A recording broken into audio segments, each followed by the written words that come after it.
আচ্ছা, আগের দিনে আমরা যেটা পড়েছিলাম সেটা হচ্ছে নাম হচ্ছে আগ্নেয় শিলা। পৃথিবী যখন তাহলে একদম উত্তপ্ত গ্যাসের পিণ্ড ছিল বা জ্বলন্ত আগুনের পিণ্ড ছিল, সেখান থেকে ধীরে ধীরে যে শিলাগুলো তৈরি হয়েছে ঠান্ডা হয়ে, সেগুলো আমরা বলছি আগ্নেয় শিলা বলছি। আগ্নেয় শিলা প্রথম পর্যায়ে সৃষ্টি হয়েছে বলে আগ্নেয় শিলাকে কি বলা হচ্ছে? প্রাথমিক শিলাও বলা হচ্ছে। তাহলে আগ্নেয় শিলার অপর নাম প্রাথমিক শিলা। ক্লিয়ার হলো কি বললাম? আচ্ছা, এবার সেই আগ্নেয় শিলাগুলো বিভিন্ন বহির্জাত যে শক্তি রয়েছে তাদের দ্বারা চূর্ণ বিচূর্ণ হচ্ছে, ক্ষয়প্রাপ্ত হচ্ছে, হওয়ার পরে এক জায়গা থেকে অন্য জায়গায় বয়ে যাচ্ছে, বা যদি সেখানে পরপর পরপর স্তরে স্তরে সঞ্চিত হচ্ছে, হওয়ার ফলে নতুন এক ধরনের শিলা সৃষ্টি হচ্ছে, যাকে আমরা কি বলবো? পাললিক শিলা বলবো। যদি মনে করো আমার একটা আগ্নেয় শিলা রয়েছে, বড় একটা পাহাড় রয়েছে, সাপোজ আমি ধরছি আগ্নেয় পাহাড়, ধরো আমার সেখান থেকে বায়ু হোক, নদী হোক, হিমবাহ হোক, আগ্নেয় পাহাড় হতে পারে, এমনি যে কোনো পাহাড় পর্বত হতে পারে, বয়ে নিয়ে আসে, সেগুলো ভেঙে চুরে চূর্ণ বিচূর্ণ করে বয়ে নিয়ে এক জায়গায় এসে স্তরে স্তরে সঞ্চিত করছে, করার পরে কি সৃষ্টি হচ্ছে? নতুন এক ধরনের শিলা সৃষ্টি হচ্ছে, তাকে আমরা কি বলবো? পাললিক শিলা বলবো। বলো, সবার ক্লিয়ার হলো কি বললাম? তাহলে আগ্নেয় শিলা কোনো শক্তির দ্বারা যদি চূর্ণ বিচূর্ণ হয়, ভেঙে যায়, তারপর সেটা ধীরে ধীরে সঞ্চিত হয়ে নতুন এক ধরনের শিলার সৃষ্টি হয়, যাকে আমরা কি বলছি? পাললিক শিলা। ক্লিয়ার হলো? তাহলে এই পাললিক শিলায় কি কি দেখা যাবে? আমার পরপর স্তর দেখা যাবে, স্তরায়ন তল দেখা যাবে পরপর করে। এর সছিদ্রতা বেশি হবে, মানে আগ্নেয় শিলার তুলনায় এর সছিদ্রতা বেশি, ভিতরে বেশি জিনিস জল সহজে প্রবেশ করতে পারবে, তাই তো? প্রবেশ্যতা বেশি। আচ্ছা, বলছে হচ্ছে এই শিলার মধ্যে কয়লা, খনিজ তেল, বিভিন্ন খনিজের ভান্ডার থাকে। কেন থাকে একটুখানি বুঝিয়ে ওইটা বলে দিই। কয়লা, খনিজ তেল কিভাবে তৈরি হচ্ছে? মনে করো আমার এই যে স্তরে স্তরে শিলাটা সঞ্চিত হচ্ছে, সেই কোন স্তরে যদি আমার উদ্ভিদ চাপা পড়ে যায়, কি চাপা পড়ে যায়? উদ্ভিদ চাপা পড়ে যায়, সেই উদ্ভিদের যে শক্ত অংশ, উদ্ভিদের কাণ্ডের যে শক্ত অংশ, সেগুলো ওই গভীর চাপে আর তাপে জমাট বেঁধে একসঙ্গে এক ধরনের জিনিস তৈরি করে, যেটাকে আমরা কি বলছি? কয়লা।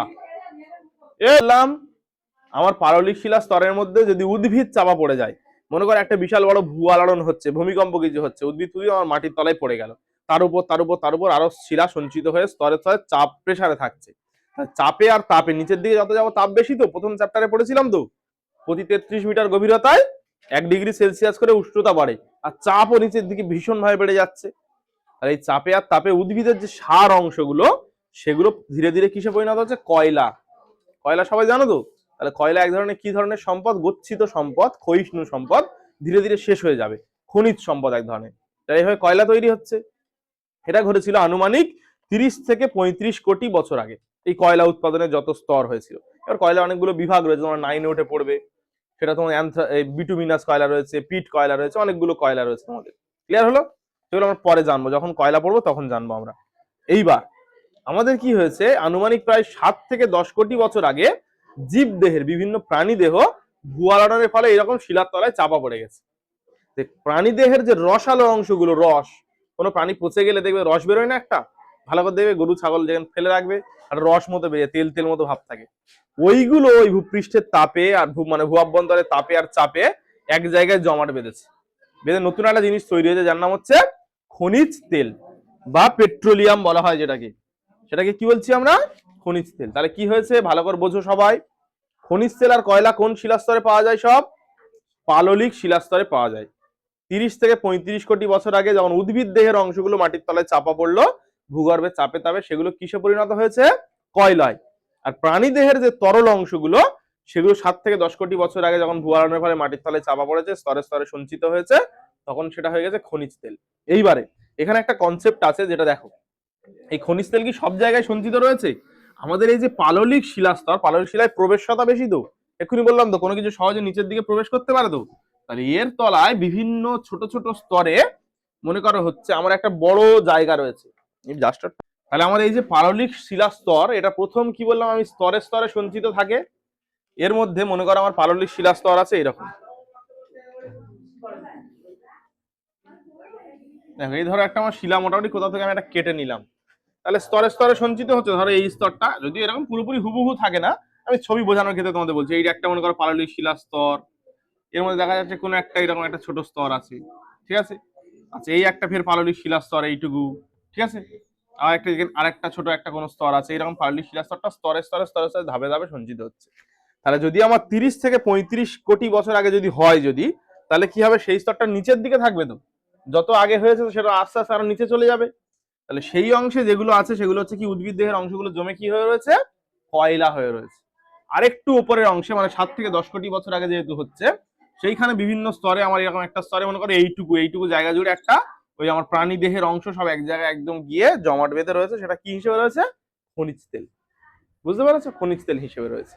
আবার দেখা যাচ্ছে খনিজ তেলের উপরে এক ধরনের গ্যাস থাকে, এক ধরনের গ্যাস যেটাকে বলা হয় প্রাকৃতিক গ্যাস, যেটা এখন ভীষণ ভাবে আমাদের কাজে লাগছে। সেই গ্যাসটার নাম কি বলতো, এলপিজি। এলপিজি পুরো কথা কি, লিকুইফাইড পেট্রোলিয়াম গ্যাস। কোন কোথা থেকে পাওয়া যায়, খনিজ তেলের উপরে যে গ্যাস থাকে ওগুলো, আমরা গ্যাস রান্না করছি ওই গ্যাসে, অটো চালাচ্ছি ওই গ্যাসে, বিভিন্ন গাড়ি ঘোড়া চলে ওই গ্যাসে। তাহলে কি বললাম, তাহলে এলপিজি তৈরি হচ্ছে। তাহলে এইগুলো সব কোন শিলায় পাওয়া যায়, এই ধরনের জিনিসগুলো শর্ট প্রশ্ন যদি আসে, কয়লা, খনিজ তেল, প্রাকৃতিক গ্যাস কোন শিলায় পাওয়া যায়, তাহলে কি বলবো আমরা, পাললিক শিলাস্তরে পাওয়া যায়। তাহলে এর যে স্তরগুলো, এটা বোঝানোর চেষ্টা করলাম এই জন্য, ধরো এইটুকুর মধ্যে আমার খনিজ তেল আছে, তাহলে ওইখানে যদি আমি বোরিং করি বা খুঁড়ি, তাহলে ওখান থেকে কি পাবো, খনিজ তেল পাবো। এইগুলো সব হচ্ছে গচ্ছিত সম্পদ, একদিন এগুলো ধীরে ধীরে শেষ হয়ে যাবে। ক্লিয়ার হলো কি বললাম, তাহলে পাললিক শিলায় এই জিনিসগুলো থাকে। পাললিক শিলার ক্ষেত্রে আর একটা জিনিস আমাদের খুব ইম্পর্টেন্ট জিনিস, যেটার নাম হচ্ছে কি, জীবাশ্ম। জীবাশ্ম কি, আচ্ছা এই যে শিলাগুলো, এই যে জ্বালানিগুলো, এগুলোকে সবাই আরো এক কথায় কি বলা হয়, জীবাশ্ম জ্বালানিও বলা হয়। যেহেতু প্রাকৃতি থেকে পাওয়া যাচ্ছে, মানে আমাদের জীব দেহ থেকে পাওয়া যাচ্ছে, তো ওই জন্য জীবাশ্ম জ্বালানি বলে। এই পাললিক শিলা যে স্তরে স্তরে সঞ্চিত হচ্ছে, এই হওয়ার সময় কোনো জীব দেহ, মনে করো একটা বড় কোনো গাছ, একটা বড় কোনো মাছ, একটা কোনো প্রাণী, যে কোনো কিছু, ওই পাললিক শিলার স্তরে যখন সঞ্চিত হয়ে যায়, অনেক সময় তার ছবিটা ওই শিলার মধ্যে থেকে যায়। এগুলোকে আমরা কি বলবো, জীবাশ্ম বলবো। এই জীবাশ্মটা কি কাজে লাগে, ইংরেজিতে ফসিল বলে। ফসিলটা কি কাজে লাগে, ওইটা দেখে, হ্যাঁ ভালো করে পরীক্ষা দিবি। গাড়ি নিয়ে যাচ্ছিস, হ্যাঁ গাড়ি নিয়ে যাচ্ছিস, যা। তাহলে কি করে, সেটা হচ্ছে এই জীবাশ্মটা আমাদের কি করে বললাম, এই জীবাশ্ম দেখে আমরা ইতিহাস জানতে পেরেছি। একটা জীবাশ্ম যখন আমরা রেডিও কার্বন পদ্ধতিতে টেস্ট করছি, তখন জানতে পারছি সেটা কত বছরের আগে। ওইভাবে তো আমরা ডাইনোসরটা পেয়েছি, ডাইনোসর না তো হঠাৎ করে মানুষ কি জানলো আগে ডাইনোসর ছিল, ওই জীবাশ্ম খুঁজে পাওয়া গেছে ডাইনোসরের, ছোট ডাইনোসর বড় ডাইনোসর জীবাশ্ম পাওয়া গেছে মাটির তলা থেকে। তাই দেখে আর বিজ্ঞানীরা সেই হাড়গোড় গুলো বা জীবাশ্মের ছবিগুলো টেস্ট করেছে একটা পদ্ধতি, রেডিও কার্বন 14। সেই পদ্ধতিতে চেক করে করে দেখা যাচ্ছে এর আনুমানিক বয়স কত। তারপর বলা হয়েছে এত কোটি বছর আগে ডাইনোসর ছিল। লুসির কঙ্কাল পাওয়া গেছে, জানো তো, অনেক মাছের ছবি পাওয়া গেছে, সমুদ্রে অনেক মাছ পাওয়া গেছে, দাঁত আছে বড় বড় সেই মাছগুলো। মানে এখন আমাদের যে পিরহানা জাতীয় যে মাছগুলো রয়েছে, ওই ওই দিকে আমার সব ডিএনএ টেস্ট করে করে বিজ্ঞান সব জেনেছে। জীবাশ্মের গুরুত্ব অত্যন্ত বেশি ইতিহাসের ক্ষেত্রে। ক্লিয়ার হলো কি বললাম, তাহলে জীবাশ্মটা কি জিনিস জানতে পেরেছো, যে স্তরে স্তরে জমাট বেঁধে পাললিক শিলা যদি তৈরি হয়, সে কোনো একটা স্তরে যদি কোনো প্রাণী দেহ চাপা পড়ে যায়, তার ছবিটা পরবর্তীকালে পাললিক শিলা স্তরে থেকে যায়, একে জীবাশ্ম বলে। একটা প্রশ্ন ভালো ভালো স্কুলগুলো যেগুলো সেখানে পড়ে, সেটা হচ্ছে আগ্নেয় শিলায় জীবাশ্ম দেখা যায় না কেন, কে বলতে পারো বলো, আগ্নেয় শিলায় জীবাশ্ম দেখা যায় না কেন? আগ্নেয় শিলা কোথা থেকে তৈরি হয়েছে, ম্যাগমা লাভা থেকে তৈরি হয়েছে। যদি কোনো প্রাণী দেহ পড়ে, সে কি আর ওই গোটা থাকবে, সে তো পুরো ছাই হয়ে যাবে। তাহলে কোত্থেকে জীবাশ্মটা হবে, ওইটা হচ্ছে আগ্নেয় শিলায় জীবাশ্ম না দেখতে যাওয়ার কারণ, না দেখতে পাওয়ার কারণ। ক্লিয়ার হলো পাললিক শিলা সম্পর্কে। এবার পাললিক শিলার ভাগগুলো আমরা জেনে নেবো। বলেছে পলির উৎপত্তি অনুসারে পাললিক শিলা দুই প্রকারের, একটা হচ্ছে সংঘাত পাললিক শিলা, একটা অসংঘাত পাললিক শিলা। ঠিক আছে, তাহলে কি বললাম, পলির উৎপত্তি অনুসারে পাললিক শিলা দুই ধরনের।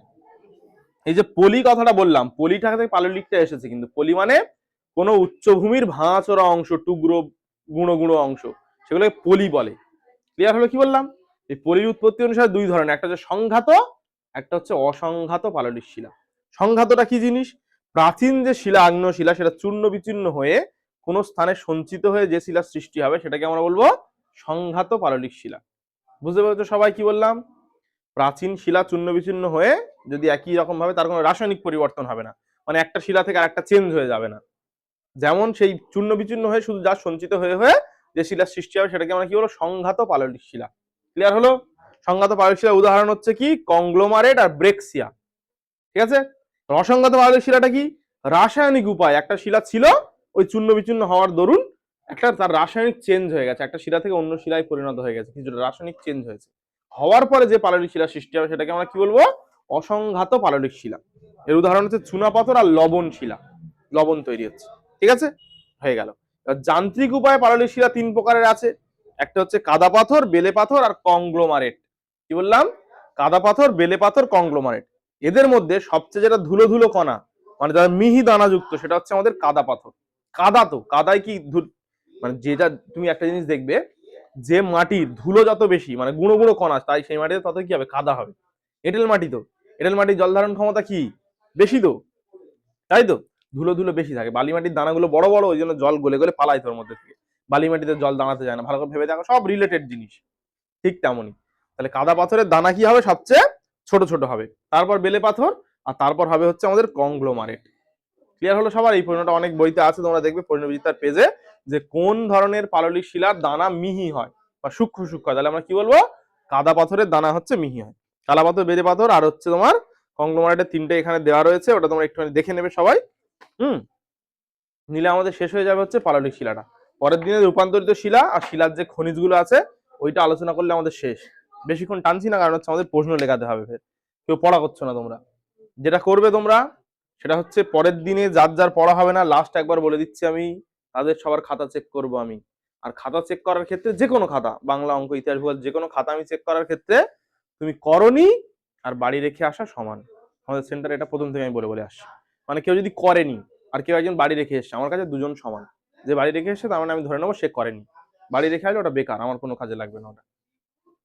ঠিক আছে, খাতা নিয়ে আসতে হবে। চলো খাতা বের করো, কাজ করো। এই কালকে তুমি আসোনি কেন? লেখো ফিলাইট, হর্ষই লয়াকার, হর্ষই ট। ফিলাইট শিলার রূপান্তরিত রূপ কি? ফিলাইট শিলার, একটা দুটো বানান যেগুলো সমস্যা আমি লিখে লিখে দিচ্ছি না হয়। ফিলাইট শিলার রূপান্তরিত রূপ কি? হয়েছে? ফিলাইট শিলার রূপান্তরিত রূপ কি? উত্তর লেখা হচ্ছে সিস্ট। এটা কত নম্বর প্রশ্ন হচ্ছে? 26। তাহলে উত্তর লেখা হচ্ছে সিস্ট। ফিলাইট শিলার রূপান্তরিত রূপ কি? উত্তরটা লিখে নাও, সিস্ট। আগের দিনে 25টা দেওয়া ছিল, তারপর থেকে লেখাচ্ছি, ঠিক আছে? তারপরে প্রশ্ন লেখো, কাদা পাথরের রূপান্তরিত রূপ কি? কাদা পাথর, কাদা পাথরের রূপান্তরিত রূপ কি? হয়েছে, কাদা পাথরের রূপান্তরিত রূপ কি? উত্তর লেখো স্লেট। কাদা পাথরের রূপান্তরিত রূপ কি? উত্তর হচ্ছে স্লেট।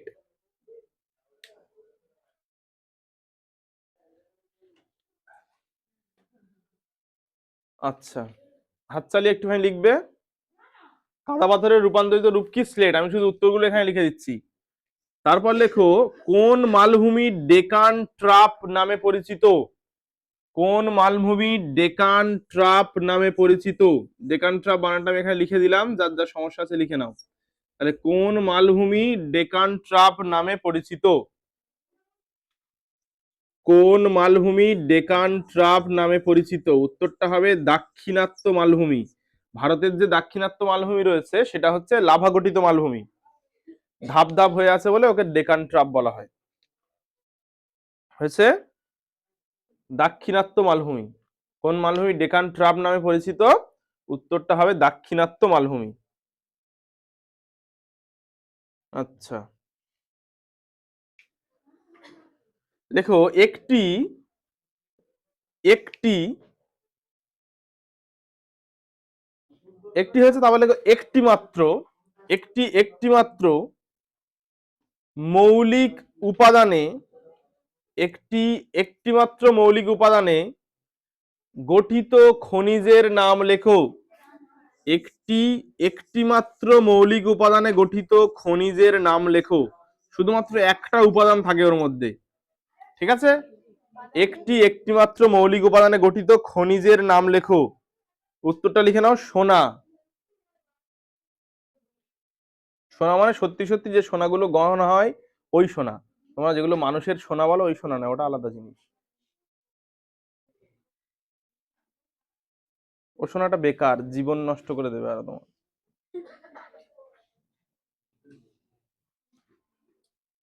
তাহলে লেখো, এই তো সোনা, কালকে তো সোনা দিবস নাকি? পরের প্রশ্ন লেখো, কোন শিলা কোন শিলা সর্বাধিক কাঠিন্যযুক্ত কোন শিলা? সর্বাধিক কাঠিন্যযুক্ত, সর্বাধিক বানান লিখে দেবো। আচ্ছা, কোন শিলা সর্বাধিক কাঠিন্যযুক্ত?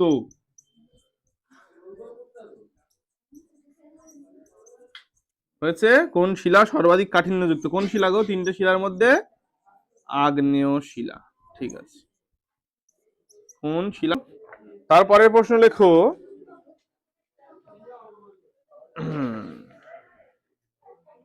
দেখো কৃষ্ণ মৃত্তিকা, কৃষ্ণ মৃত্তিকা সৃষ্টি হয় কোন শিলা থেকে? কৃষ্ণ মৃত্তিকা সৃষ্টি হয় কোন শিলা থেকে?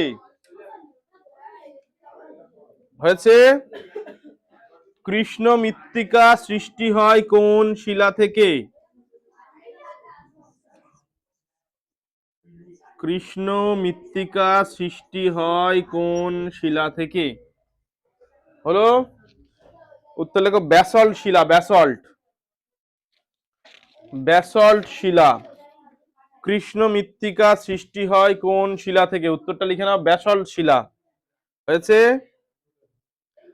তারপরে লেখো স্থাপত্য ও ভাস্কর্য শিল্পে, স্থাপত্য ও ভাস্কর্য শিল্পে ব্যবহৃত হয় কোন শিলা? স্থাপত্য ও ভাস্কর্য শিল্পে,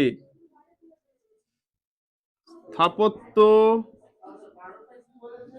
বাবা ও ভাস্কর্য শিল্পে, স্থাপত্য ভাস্কর্য, ঠিক আছে, স্থাপত্য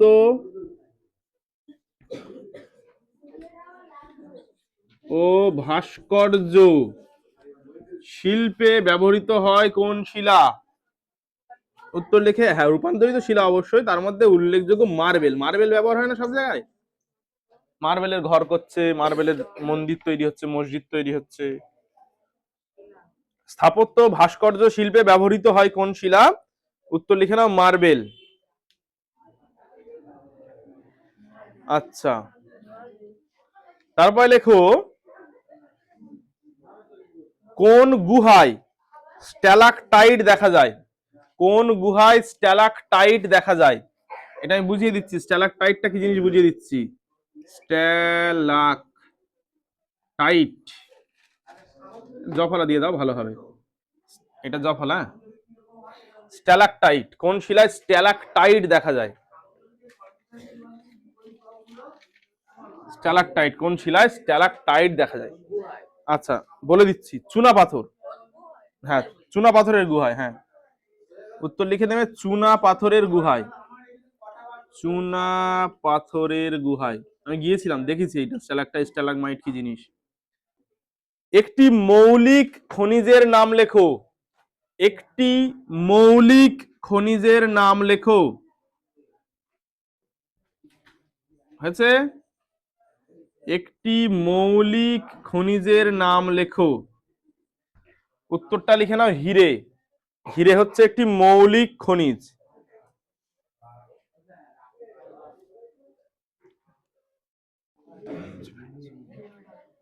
পরের প্রশ্ন লেখো, একটি যৌগিক খনিজের নাম লেখো, একটি যৌগিক খনিজের নাম লেখো। উত্তরটা হবে অর্থোকেজ ফেল্ডসফার, ফেল্ডসফার, ঠিক আছে, অর্থোক্লেজ ফেল্ডসফার। একটি যৌগিক খনিজের নাম হচ্ছে অর্থোকেজ ফেল্ডসফার, সফার।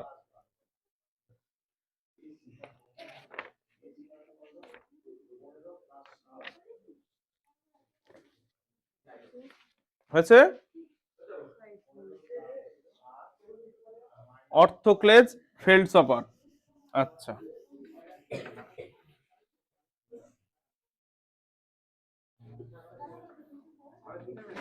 যেটা এসএন এর জায়গা করা আছে ওইখানে বাড়ির এটা সবাই লিখে নেবে। আজকে তাহলে কি কি পড়া থাকবে টোটাল?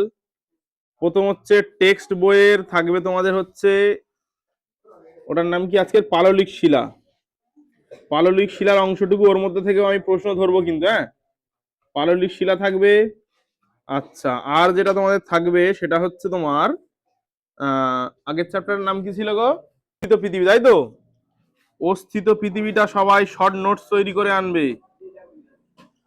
অস্থিত পৃথিবীটা শর্ট নোটস বানিয়ে আনবে সবাই, ঠিক আছে? আর তুমি যেটা করবে, এই 10টা শর্ট প্রশ্ন পড়া দেওয়া থাকবে, ওই জন্য বেশি আর শর্ট প্রশ্ন দিচ্ছি না, যেহেতু কাজ দিচ্ছি অনেকখানি, ওই জন্য শর্ট কোশ্চেন পড়া দেওয়া থাকছে 10টা শর্ট। তো স্মার্ট স্টুডেন্টসরা, এই ক্লাসটা খুব মন দিয়ে করার জন্য সবাইকে অসংখ্য ধন্যবাদ। ভিডিওটা যদি তোমার ভালো লেগে থাকে অনেক অনেক বেশি করে শেয়ার করে দাও, লাইক করো, কমেন্ট করো, আর বন্ধু বান্ধবীদের মধ্যে বেশি বেশি করে আমাদের ভিডিও এবং চ্যানেলের লিঙ্কটা পাঠাতে হবে। কারণ কি, আমরা চাইছি স্মার্ট টিউটোরিয়াল হাব পরিবারটাকে অনেক অনেক বড় করার জন্য। তুমি এই পরিবারের অত্যন্ত একটা গুরুত্বপূর্ণ সদস্য, তোমারও কিন্তু দায়িত্ব আমাদের পরিবারটাকে সবার কাছে পৌঁছে দেওয়ার জন্য। সবাই ভালো থাকবে, সুস্থ থাকবে, নিজের খেয়াল রাখবে আর পড়াশোনা করবে, ঠিক আছে? Thank you.